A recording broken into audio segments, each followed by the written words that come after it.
Bem, pessoal, voltando então aqui aos vídeos, né?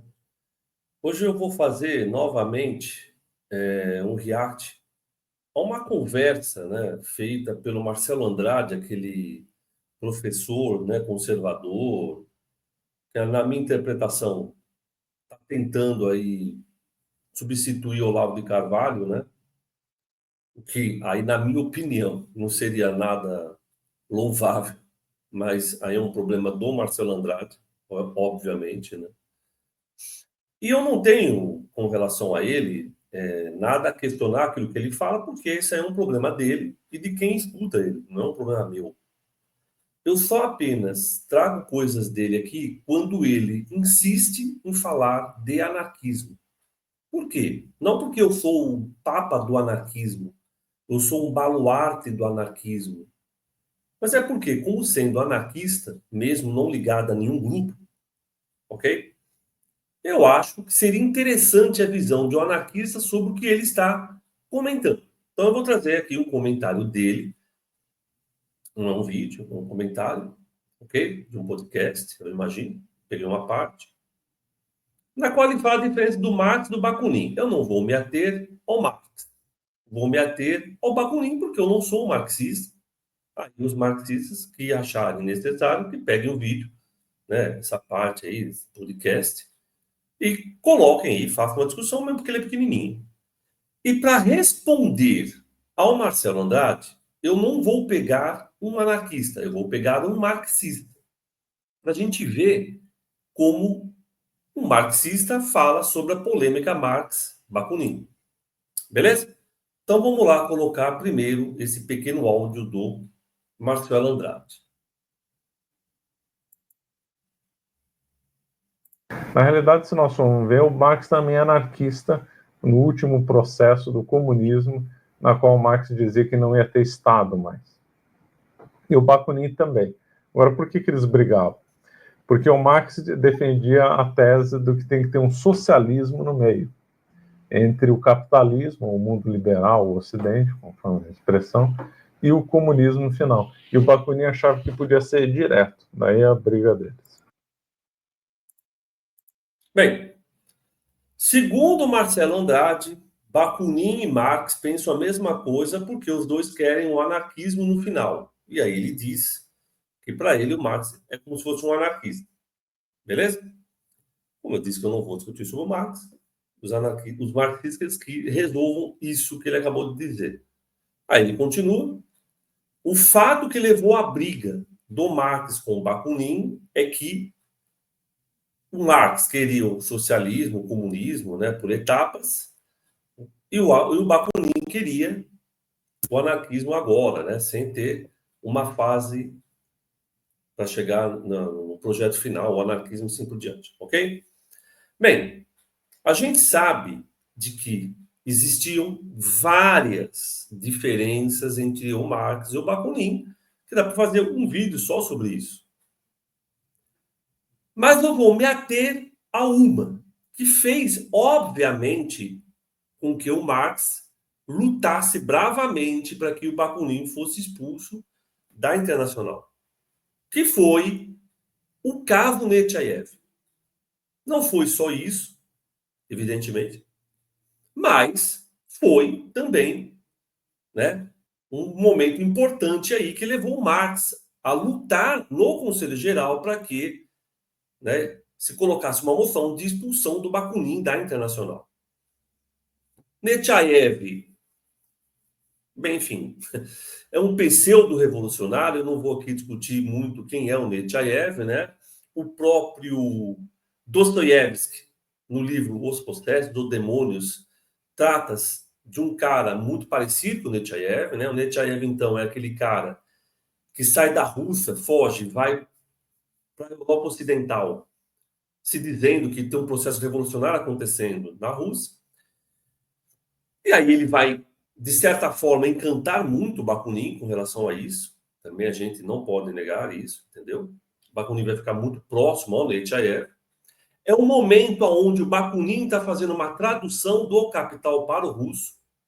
Se eu não me engano, é a primeira tentativa, né, dessa tradução, que não vai se concretizar, inclusive. Ok? E aí, o que acontecia? O editor mandava dinheiro para o Bakunin e pedia, olha, você tem que traduzir do capítulo tal ao capítulo tal. O Bakunin sempre protelava isso. Aí o editor reclamava, mandava cartas. Reclamando. Aí o Bakunin falava, eu vou fazer, estou fazendo, está difícil, papapá. E ele ia protelando. Ele não cumpria com o acordo. Era isso que acontecia. Ele não estava cumprindo com o acordo. Beleza? Aí o que vai acontecer? Nesse processo, o Netiaev ameaça o editor. Ameaça porque ele vai, né, condenar essa prática do editor de estar cobrando o Bakunin, que convenhamos. Não é nenhuma prática do editor, se for isso mesmo, né? É equivocada. Se você paga uma pessoa, você espera que ela te mande alguma coisa. Beleza? Uma coisa os caras chegam para mim e falam, amigo, eu vou publicar um livro seu. Você faz algumas coisas e eu te pago. Eu te adianto e você tem que me mandar. Eu não mando, aí o problema não deve ser, evidentemente, do editor. Deve ser um problema meu que não estou mandando. Beleza? Mas aí, nessa história toda, o Netiaev mandou uma carta ameaçando o editor. E essa carta chegou no Marx. E aí, esse é um dos principais motivos, não o único motivo, existem outros motivos, que faz com que o Marx queira a expulsão do Bakunin. Beleza? Então, aquela questão que ele levanta é uma questão política, mas existem questões que não são só políticas, assim, vamos dizer, né? Que faz com que o Marx se prepare para criar a condição no Conselho Geral da expulsão do Bakunin. Então, uma das questões é essa, né? Ele vai dizer o quê? Olha, o Bakunin estava ameaçando, via Netiaev, um editor. É certo isso? Lógico que não, né? Não é certo você receber dinheiro e não entregar. Evidente, né? E aí o Bakunin não estava entregando, mas ele mandou essa carta. Foi isso, né, que os marxistas depois vão compreender como principal fato. E para isso, né, eu não vou pegar nos anarquistas, porque a gente já sabe, né, o que eles vão fazer. E a própria carta do Bakunin, né, carta ao jornal Le Liberté, né, que ele explica quais são os motivos da expulsão dele. Inclusive, ele fala essa questão do estado do Marx, enfim, né. Mas aí, eu vou pegar esse livro aqui, né, do Franz Mehring, que, eu imagino, é um dos primeiros biógrafos do Marx. Inclusive, ele conheceu pessoalmente, né, junto, andou muito tempo com Engels. E aí, na parte da Internacional, na página 525, vai dizer o seguinte, Franz Mehring, que depois, quando teve a guerra, ele ficou do lado do Rosa Luxemburgo, né, Karl Liebknecht e assim por diante, contra a ideia de você, né, fazer o crédito de guerra. Ele vai dizer: Marx tinha obtido a suposta decisão daquele suposto comitê revolucionário que ameaçou Lubiavin de morte. Lubiavin é esse editor, né? Então ele diz do comitê revolucionário. Se ele insistisse no reembolso do adiantamento de 300 rublos pago através de seu escritório Bakunin por um editor russo pela tradução do primeiro volume do Capital. O texto verdadeiro desse documento precioso nunca se tornou conhecido, mas quando Liubavin, agora um grande inimigo de Bakunin, o enviou a Marx, escreveu em anexo. Então, Marx recebeu essa carta com um anexo. Naquele momento, me parecia que a participação de Bakunin no envio da carta era inegável. Mas hoje, considerando friamente todo o assunto, percebo que a carta não prova nada contra Bakunin, pois ela pode ter sido escrita por Netiaev sem o seu conhecimento. O próprio cara que vai propor ao Marx de que o Bakunin tenha feito uma carta contra o seu editor ameaçando, em nome de um comitê revolucionário, depois ele vai dizer para o Marx que ele, hoje, né, pensando, depois que ele mandou essa carta, depois de não sei quanto tempo, né, olha, realmente não, eu acabo acreditando que o Bakunin não estava sabendo nada. Ou seja, aquela versão dos anarquistas, que o Bakunin não sabia de nada disso. Ok? Aí o Franz Mehring, de uma forma bastante, eu acho, interessante, porque ele poderia detonar o Bakunin aqui, como faz a maior parte dos marxistas. Mas ele não fez isso. Ele deixou claro de que houve uma carta mandada ao Marx, do próprio cara que já tinha condenado o Bakunin, e pelo qual o Marx se utilizou para fazer a expulsão, depois entrando, né, colocando uma outra carta, imagina, vai mostrar, olha, realmente eu acho que eu me equivoquei. Entendeu? Aí ele vai continuar, o Franz Mehring. Isso era de fato a verdade. Isso era de fato a verdade. Então o Franz Mehring está dizendo, de fato o que aconteceu? O Bakunin não sabia de nada. Foi Nechayev que fez isso. Aí ele continua. No entanto, apenas baseado nesta carta, cujo próprio destinatário considerava que não incriminava o suficiente a Bakunin, este foi acusado pelo Congresso de Haia de ser um trapaceiro desprezível. Pegaram essa carta, que não foi o Bakunin que escreveu, mas sim Nechayev, em nome de um comitê revolucionário, né? E depois usou essa carta contra o Marx, contra o Bakunin. Aí ele continua. Apesar de Bakunin reconhecer repetidamente sua obrigação em relação ao adiantamento e prometer pagá-lo de uma forma ou outra, ele diz aqui que o Bakunin até reconhecia que ele precisava, né? Ou devolver o dinheiro ou fazer a tradução. Parece que seus constantes problemas financeiros nunca permitiram que eu fizesse, o que é uma realidade. Bakunin vivia em problemas financeiros. Né? Em todo esse triste episódio, quem diz? Franz Mehring, triste episódio ele está chamando. Nada foi ouvido da única parte atingida. Quem? O editor.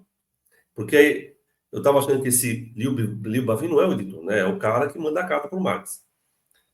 Aí ele continua. Quer dizer, o editor, que parece ter aceitado seu destino com resignação filosófica. Ele aceitou que mandou dinheiro e não recebeu de volta nada. O que é bem comum em sua profissão. Ou seja, muito comum naquela época. Imagino que hoje não é bem assim. Né? Que eles recebiam, davam adiantamento e não recebiam nada em troca.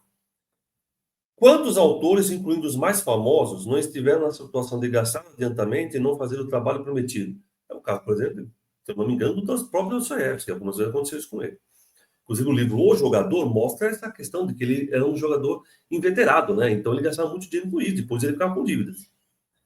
Aí ele continua para finalizar. Isso certamente não deve ser elogiado. Tudo do Bakunin. Não deve ser elogiado, é lógico. Né? Ele está recebendo dinheiro para mandar um livro, uma tradução. Mas também é um exagero exigir a cabeça de alguém por essa acusação. O próprio Franz Mehring, marxista, diz: é um exagero pedir a cabeça do Bakunin por causa disso. Não é um anarquista que disse isso.